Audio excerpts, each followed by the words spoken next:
Hey everybody, it's April. It's my first plank of 2024. Woo! Maybe it's your first one also, so hopefully you're going to plank with me. So I'm going to start on forearms and switch around a little bit. So if you're starting on forearms, wrap your hands around your biceps so you know you have the right distance. Bring your forearms out in front of you. You can interlace fingers if you like. Pull your shoulders down your back, then lift your upper back, lift your chest. Pull in your belly, come up on your toes, shift your weight forward slightly. The timer has begun. And then we're going to do everything again. Press into the floor, separate your shoulders. So you're broadening your upper back. Pull in your belly, tighten up your glutes. Everything is engaged. You've got it going on. So it's like your body is one big muscle because you're using all your muscles when you're planking. You're using your forearm muscles. You're using your hands. We're at 30 seconds. You're using your shoulders. You're using your back, your upper back in particular, but also you're engaging your core, which is tightening up your lower back and helping to prevent lower back pain.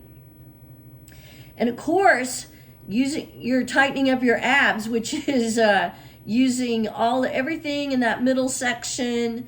You're also using your glutes, and you're toning your legs and improving your posture. So wow, we're at 1 minute. I'm going to switch to my hands. So I just like to point out that it is okay to switch when you're planking. You're still, as long as you're not taking too long to switch, and as long as you're not switching the whole time. Because then if you're switching every 15 seconds, then you're not really holding. You're switching more than you're holding, if that makes sense. So I sort of broke my own rule today. I kept my sweater on just because it's cute. It's new. I just got it for Christmas. I really like it with this skirt. It looks even better with my boots on, but I could not leave my boots on to plank. It's just too much for me. But I did leave my sweater on, and I know I'm going to be perspiring by the end, but that's okay, because that's something else great you get from plank is it is cardiovascular. You will work up a little bit of a sweat, and that's good. That's a good thing. You're actually supposed to sweat every day. I was just reading about that recently, how important that is. Oh, 2 minutes. I'm going to switch back to my forearms. You can lift a leg if you like. Sometimes I do that, but sometimes it hurts my hip just because, I don't know if I mentioned, but I need a new hip on my right side. Yeah, I'm pretty excited about it. I already have one on the left, so I have lived through it. But anytime you have to have surgery, that it can be worrisome. So that's why I say I'm not so excited about it. And it's never encouraging, or you're never excited when you find out you need new body parts. You know what I mean? So, but anyway, you can lift a leg for 30 seconds and then switch. That is totally up to you. When we get to 3 minutes, I'm going to switch to my hands. So I did not plank yesterday on New Year's Day. Tisk, tisk, tisk, shame on me. But I slept in.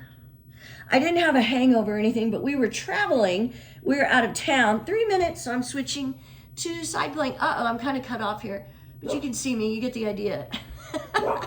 Stacking your feet if you can, or you can bring your top foot in front of you, or if you have to bring your knee to the floor, you can.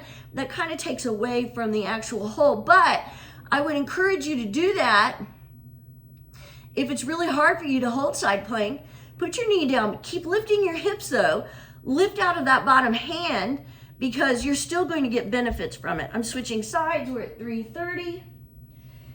If you are stacking your feet, press the sole of your bottom foot toward the floor. Keep lifting your hips, reaching your top arm to the sky. So hopefully, if this is your first plank of 2024, hopefully it's the first of many. I can't see my stopwatch. Okay. Because plank is one of the best things you can do for yourself. You can also do it anywhere. You could do it right now while you're at work. You can do it at home. Just jump off the couch and do it.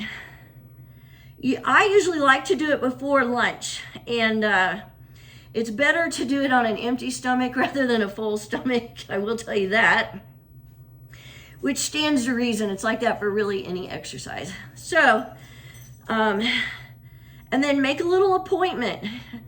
in your calendar that what time you're going to plank each day. And if it's not each day, which days? Which days are you going to plank and what time? And then schedule around it. It's like I said, usually I like to do it right before lunch, but today I've got too much going on, so I'm planking earlier, and just so I can make sure I get it in, because you know how it is. If you don't do it today, it makes it harder to do it tomorrow and the next day, and you don't want that to happen, especially if you made it one of your resolutions to start planking, then you need to start planking. And or any New Year's resolution that you made. If you didn't get to do it yesterday, that's okay, but do it today. Don't keep putting it off until the next day, because it's just not going to happen. And that's how these New Year's resolutions go by the wayside. So, first one of 2024, knocked out of the ballpark. Happy New Year. Have a great day.